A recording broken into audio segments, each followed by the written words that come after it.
Welcome to iconic investors guys. और आज की इस वीडियो के अंदर हम बात कर रहे होंगे बीपीआरपीएल शेयर के बारे में। सो यहाँ पे टेक्निकल एंड फंडामेंटल जो भी सारी चीजें हैं वो मैं आपके सामने कवर करूंगा। एंड मैंने कुछ इनकी पीपीटी से पॉइंट्स भी निकाले हैं जो कि मैं आपको दूंगा। और इस सभी चीजों का जो लिंक है वो इस वीडियो के डिस्क्रिप्शन मिल जाएगा। मेरे टेलीग्राम और व्हाट्सएप चैनल पे मैं ये सारी चीजें अपलोड कर देता हूँ, जिससे आप लोग भी अपना पढ़ सकते हो और सारी चीजें अपनी एनालिसिस कर सकते हो। ठीक है। सो बीपीआरपी एल के ऊपर मैंने 2 वीडियो पहले भी कर रखी हैं। ठीक है। यहाँ पे शॉर्ट्स वीडियो मैंने डाल रखी थी जब ये शेयर अच्छा खासा रिटर्न दे रहा था। और आज के टाइम पे आपको पता है भाई 52 वीक लग रहे हैं, इसके लो लग रहे हैं।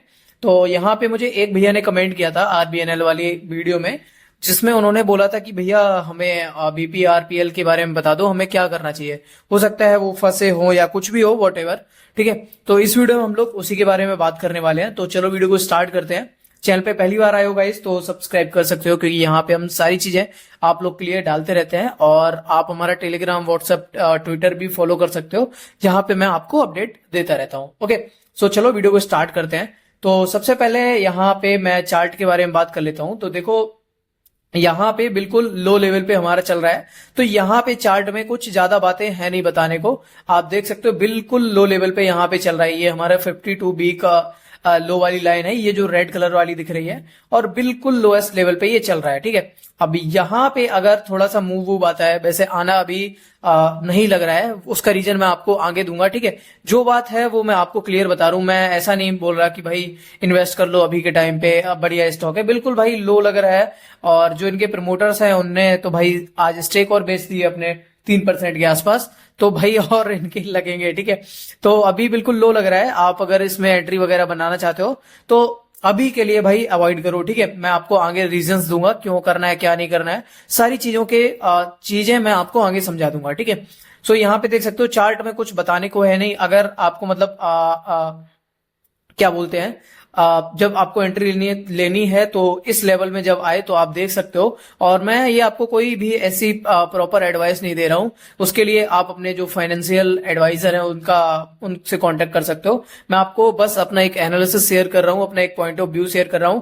मैं नहीं बोल रहा कि यहाँ पे आप खरीद लो, ये कर लो, वो कर लो। ठीक है। तो ये एक डिस्क्लेमर है जो कि आप समझ सकते हो। ठीक है। तो यहाँ पे चार्ट की हम लोग बात कर रहे हैं तो भाई बिल्कुल लो है। तो यहाँ पे कोई सपोर्ट कुछ अभी क्लियर है नहीं इसका। तो यहाँ पे आप लोग ये चीज समझ सकते हो। ठीक है। और जब ये इस वाले रेंज में आए तो आप अपना यहाँ पे देख सकते हो, अगर आप फंसे बसे हो तो देख सकते हो। और उसका भी मैंने आपको ये जो पीपीटी बनाई हुई है इसमें सारी चीजें आपको बताई हैं, तो उसके बारे में अभी हम लोग बात कर लेते हैं। ठीक है। तो यहाँ पे फंडामेंटल्स आप स्क्रीनर.इन पे देख सकते हो। मैं अभी आपको इसके बारे में भी बताऊंगा। तो सबसे पहले मैंने जो पीपीटी बनाई हुई है उसके बारे में बात कर लेते हैं। BPRPL share analysis by iconic investors. और इसका जो लिंक है वो आपको मैं डिस्क्रिप्शन दे दूंगा, मैं बता दिया हूं। सो यहाँ पे मैंने ज्यादा चीजें नहीं लिखी हैं, केवल प्लस और जो नेगेटिव पॉइंट है वो लिए हैं। एंड कुछ चीजें और हैं जो मैंने आपको नीचे यहाँ पे बताई हुई हैं, जो फाइनेंशियल हाइलाइट्स है वो मैं आपको आगे भी डिस्कस करके बता दूंगा। ठीक है। सो यहाँ पे सबसे पहले हम लोग की स्ट्रेंथ्स की देख लेते हैं, जो पॉजिटिव पॉइंट है, प्रॉस है इनके। तो यहाँ पे इनकी जो ऑर्डर बुक है वो भाई 51,000 करोड़ के पास है एज पर जून 2025। ठीक है। तो इसमें क्या होगा, 2-3 साल के लिए रेवेन्यू का क्लियर विजिबिलिटी रहती है, इसका मतलब ये है। तो इनकी ऑर्डर बुक 51,000 करोड़ के आसपास है। और इनके जो क्लाइंट्स हैं वो भाई ऑलमोस्ट सारे के सारे गवर्नमेंट क्लाइंट्स हैं, मैं आपको नीचे दिखा दूंगा। और इनका जो पोर्टफोलियो है भाई काफी ज्यादा डाइवर्सिफाइड है, क्योंकि ये वाटर सेगमेंट में भी काम करते हैं, वाटर सप्लाई के एक्सपर्ट हैं ये। और ये सारी चीजें मैं मन से नहीं बता रहा हूँ। यहाँ पे बीएससी इंडिया पे इनकी रिपोर्ट पड़ी हुई है, ये वाली एक पीपीटी, यहां से मैंने ये चीजें एक्सट्रैक्ट की हुई है जो कि मैं आपको एक्सप्लेन कर रहा हूँ। ठीक है। और रेलवेज में भी काम करते हैं, रोड्स में भी काम करते हैं, इरिगेशन प्रोजेक्ट्स भी हैं इनके, और अलग अलग काफी ज्यादा सेगमेंट में ये काम करते हैं। ये एक इनका मतलब प्लस पॉइंट में आता है। और गवर्नमेंट इनको सपोर्ट करती है, focus on water infrastructure align with central state government post. तो यहाँ पे इनकी जो स्टेट है और सेंट्रल गवर्नमेंट है वो इनका सपोर्ट करती है, इनके क्लाइंट्स रहते हैं। और मेनली जो क्लाइंट्स है गवर्नमेंट और पीएसयू, तो इनके जो क्लाइंट है वो मेनली गवर्नमेंट ही है। तो ये एक इनका प्लस पॉइंट रहता है। और फाइनेंशियल ग्रोथ यहाँ पे इनकी 3 ईयर रेवेन्यू सीएजीआर की बात करें तो 16% के आसपास है। और यहाँ पे जो एवरेज आरओई है वो 18% के आसपास नजर आती है। इन हाउस एक्सक्यूजन ये क्या होता है, तो इनके पास खुद के जो टूल हैं, इक्विपमेंट है, ये खुद के हैं, खुद की टीम है, तो इन्हें दूसरे लोगों पे डिपेंड नहीं होना पड़ता है, दूसरी कंपनियों पे डिपेंड नहीं होना पड़ता है किसी भी प्रोजेक्ट को करने के लिए। इनके पास खुद के टूल हैं, खुद भाई काम कर सकते हैं, खुद के बंदे हैं, तो भाई खुद से अगर इनको प्रोजेक्ट मिलता है तो खुद से जाके ये कर सकते हैं। ये ऐसा नहीं करते कि भाई इन्हें इन्हें प्रोजेक्ट मिला, ये हायर कर रहे हैं कोई तीसरी कंपनी, उससे काम करवा रहे हैं और बीच का ये कट कर रहे हैं, तो इनके पास ऐसा वो सारी चीजें नहीं है। अब इनके जो मार्क्यू क्लाइंट्स, जो कि मैंने आपको बता दिया, इनके जो क्लाइंट्स है वो सेंट्रल एंड स्टेट गवर्नमेंट्स हैं, इनमें पेमेंट की सिक्योरिटी थोड़ी सी हाई रहती है। ओके, सो यहाँ पे जो इनके पॉजिटिव पॉइंट थे वो मैंने आपको क्लियर करके बता दिए। सो अभी बात करते हैं इनके नेगेटिव पॉइंट्स के बारे में, जिसकी वजह से भाई जो शेयर है वो गिरते जा रहा है और कल के न्यूज में काफी ज्यादा ये गिरा भी है। सो यहाँ पे रिसेंट जो प्रमोटर स्टेक है, उन्होंने कोई भाई प्रमोटर है 3.38% जो स्टेक है उन्होंने सोल्ड किया है, जो कि शॉर्ट टर्म में काफी ज्यादा बैड न्यूज है। और इनकी जो प्रॉफिटेबिलिटी है प्रेशर में है, क्योंकि अगर आप प्रीवियस ईयर का डेटा देखोगे, मैं आपको आगे दिखाऊंगा स्क्रीनर पे, यहाँ पे मैं आपको प्रॉफिट एंड लॉस सेगमेंट में दिखाऊंगा। सो 52% ईयर ऑन ईयर भाई ड्रॉप आया है, ठीक है, डाउन हुआ है, और मार्जिन भी भाई 2.53% के रह गए हैं, जो कि भाई काफी ज्यादा बैड न्यूज हो जाती है ये, ठीक है। तो ये चीज है, क्योंकि इनके जो प्रॉफिट मार्जिन है वो भाई सिर्फ 2.5% के आसपास रह गए हैं। ओके, सो ये चीज आप समझो। और कंपनी में जो फाइनेंस कॉस्ट है वो भी बढ़ रही है 37% ईयर ऑन ईयर से, और उसके साथ साथ कंपनी में जो डेप्ट है वो भी इंक्रीज हो रहा है, जो कि मैं आपको आगे दिखाऊंगा, ऑलमोस्ट डबल हो चुका है डेप्ट, ठीक है। सो यहाँ पे ये सारी चीजें क्लियर हुई होगी। वर्किंग कैपिटल स्ट्रेस है, क्योंकि जो रिसीवेबल्स है वो कंपनी के पास है, और इससे होता क्या है, ये रिसीवेबल्स होते क्या है, ये चीज मैं आपको समझा देता हूं।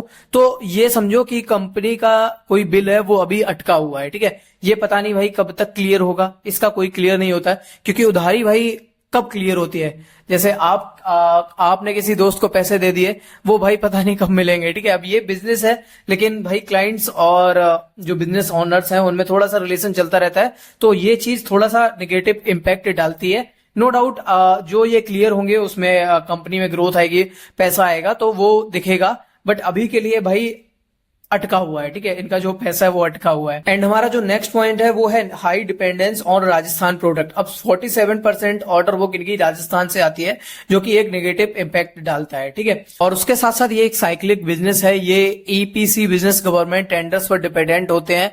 अगर गवर्नमेंट स्पेंडिंग लो करती है, स्लो करती है, तो इनकी ग्रोथ रुक जाती है। तो इस टाइप के बिजनेस इस कैटेगरी में ये आते हैं। सो यहाँ पे मैंने आपको ये सारी की सारी चीजें समझा दी, एंड इनको अच्छे से मैंने इस वाले नीचे वाले सेक्शन में एक्सप्लेन किया है, यहां से आप पढ़ सकते हैं। एंड सो पता नहीं गाइस मेरे मैकबुक में क्या दिक्कत आ रही है, बार बार इसकी रिकॉर्डिंग कट हो रहा है, तो अभी मैंने माइक वाइक चेंज करके वापस से सेटअप लगाया हूं, तो आई होप अब की बार सारा कुछ क्लियर हो जाएगा।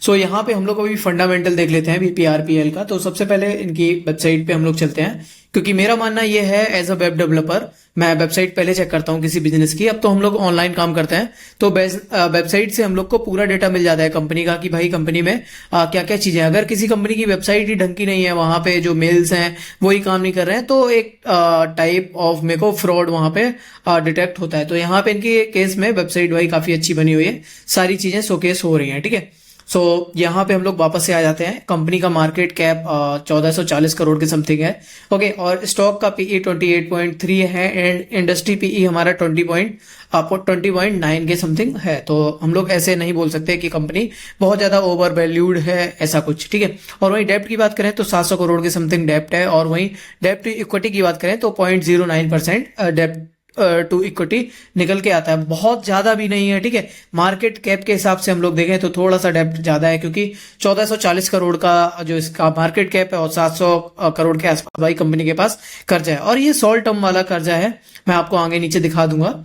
सो यहाँ पे पीयर कंपैरिजन की बात करें तो कंस्ट्रक्शन में कुछ इस टाइप की कंपनियां आती हैं जो कि इनके कॉम्पिटिटर हैं, ठीक है। सो यहाँ पे ये चीज आप देख सकते हो। तो अभी बात करते हैं पीएनएल पे, ठीक है, प्रॉफिट एंड लॉस सेगमेंट पे, जो कि काफी ज्यादा जरूरी है। तो सबसे पहले मैं चीज क्या देखता हूँ, प्रॉफिट एंड लॉस ही देखता हूँ, नेट प्रॉफिट देखता हूँ, ठीक है। तो यहाँ पे मैं क्वार्टर एंड क्वार्टर वाला देख रहा हूँ। अभी मैं कंपेयर करूंगा 2022 का 2025 से, ठीक है, क्योंकि ये हमारा इंपॉर्टेंट है यहाँ पे अगर आप नेट प्रॉफिट देखो, कुछ भी मत देखो अभी, केवल नेट प्रॉफिट आप देखो, ठीक है। नेट प्रॉफिट 2000 जून 2022 में 10 करोड़ के आसपास था, एंड वहीं जून 25 में 7 करोड़ के आसपास हो गया। तो भाई काफी ज्यादा डाउन हो चुका है ये, एंड इस वजह से शेयर में ये डाउनफॉल आया हुआ है। और स्टेक भी बेचे हैं, ये भी एक न्यूज है, क्योंकि भाई डेप्ट ले रखा है वो भी क्लियर करना है। तो बहुत सारी चीजें फिर बन जाती हैं जब नेगेटिव इंपैक्ट आने शुरू होते हैं। और उससे पहले अगर हम लोग कंपेयर करें तो ठीक ठाक कंपनी चल रही थी, एंड ईयर अगर हम लोग कंपैरिजन करें इसका, तो वो काफी अच्छा नजर आता है, ठीक है। तो यहाँ पे मैं नेट प्रॉफिट ही ले रहा हूँ। 2018 में 11 करोड़ था, 19 में 12-13, फिर 19, ठीक है, फिर 45, फिर 91, फिर 122, और इसी बीच आई गेस इनका आईपीओ आया था, मेरे को एग्जैक्टली याद नहीं, तो इसी टाइम आया होगा, ठीक है। और उसके बाद भाई यहाँ मार्च 2025 में 59 करोड़ पे आ गए। 59 करोड़ यानी कि मार्च 2022 के आसपास का रेवेन्यू, नेट प्रॉफिट यहाँ पे निकल के आ रहा है, ठीक है। थोड़ा बहुत फर्क है भाई, ज्यादा नहीं बोलेंगे, क्योंकि ग्रोथ थोड़ी सी अलग लेवल की देखी जाती है अगर हम लोग अच्छा खासा रिटर्न एज्यूम कर रहे हैं, ठीक है। तो यहाँ पे ये सारी चीजें आपको क्लियर समझ में आ रही होगी। सो अभी बात करते हैं इन कंपनी की बोरिंग्स और रिजर्व्स के बारे में। तो यहाँ पे अगर आप कंपेयर करो पिछले ईयर से, मार्च 2024 से, 396 करोड़ का कर्जा था, अभी 700 करोड़ के आसपास इनका कर्जा हो गया है। तो एकदम से भाई ऑलमोस्ट बोल सकते हैं 400 दूनी 800 होता है, 100 करोड़ कम डबल यहाँ पे हो रखा है, ठीक है। तो और अगर हम लोग बोरिंग्स की बात करें तो ये शॉर्ट टर्म है, ठीक है, ये शॉर्ट टर्म में है, ये चुका देंगे, कब चुका देंगे पता नहीं है। और यहाँ पे CWIP बात करें, जो कि होता है कैपिटल वर्क इन प्रोग्रेस, वो सिर्फ 7 करोड़ का है। ये भी एक नेगेटिव पॉइंट है जो कि हमें कवर करना चाहिए। और उसके बाद रिजर्व्स की बात करें तो रिजर्व्स में भी भाई ज्यादा कुछ वो चेंजमेंट नहीं आया। तो अगेन भाई मेरा जो माइक था वो दिक्कत कर गया, पता नहीं भाई क्या इशू चल रहा है। बाकी हम लोग यहाँ रिजर्व पे फोकस कर रहे थे। तो कंपनी के पास 2024 में 596 करोड़ के आसपास रिजर्व थे, अभी वो 655 के आसपास हो गए हैं, ठीक है। यहाँ पे ग्रोथ है लेकिन उतना ज्यादा नहीं है जितना यहाँ पे इनका जो बोरोइंग्स वाले सेक्टर में ग्रोथ हो चुका है, ठीक है, जो कि बोरोइंग्स वाला नेगेटिव में ही लेकिन, और ये जो रिजर्व वाला है ये पॉजिटिव में ही हमारा आता है कि कंपनी ने मतलब एटलीस्ट रिजर्व्स तो कंपनी के पास हैं इतने, जितनी बोरोइंग्स है उतनी तो रिजर्व्स हैं कम से कम, ठीक है। तो ये एक चीज है। एंड उसके बाद यहाँ पे प्रमोटर्स की जो होल्डिंग्स है वो अभी अपडेट नहीं हुई है, क्योंकि आज के दिन ही भाई न्यूज आया था कि प्रमोटर्स की जो होल्डिंग्स है वो अपडेट क्या बोलते हैं शेयर करी है। यहाँ पे इनका एक नोटिस था, वो मैं पढ़ के आपको दिखा देता हूँ, ठीक है। तो ये कुछ था समथिंग, यहाँ पे कुछ पेपर था जो कि मैं आपको डिस्क्रिप्शन में शेयर कर दूंगा, वो आप चेक कर सकते हो, ठीक है। और मैंने आपको सारी चीजें यहाँ पे क्लियर करके बता ही दी, क्या था क्या नहीं था, एंड जो भी रिपोर्ट्स थी वो मैंने आपको, प्लस एंड नेगेटिव पॉइंट्स थे वो मैंने आपको क्लियर करके बता दिए थे, ठीक है। एंड यहाँ पे अगर आपको और डीप में पढ़ना है, कहाँ कहाँ से आ रहे हैं, कहाँ कहाँ से प्रोजेक्ट आ रहे हैं, ठीक है, किस किस स्टेट से कितना कितना मिल रहा है, तो गुजरात, राजस्थान, हरियाणा, तो यही मेन लिया मैंने आपको बताया 50% के आसपास राजस्थान से इनका जो वो है कॉन्ट्रैक्ट आता है, ठीक है। यहाँ पे सारी पीपीटी दी गई है और मैंने एनालिसिस करके आपको यहाँ पे अच्छे से समझा दिया है। सो आई होप गाइस आपको सारा कुछ क्लियर समझ में आ गया होगा इस वीडियो में। तो इस वीडियो में यार रखता है इतना ही, फिर मिलते हैं नेक्स्ट किसी और वीडियो में, तब तक के लिए guys bye bye, take care.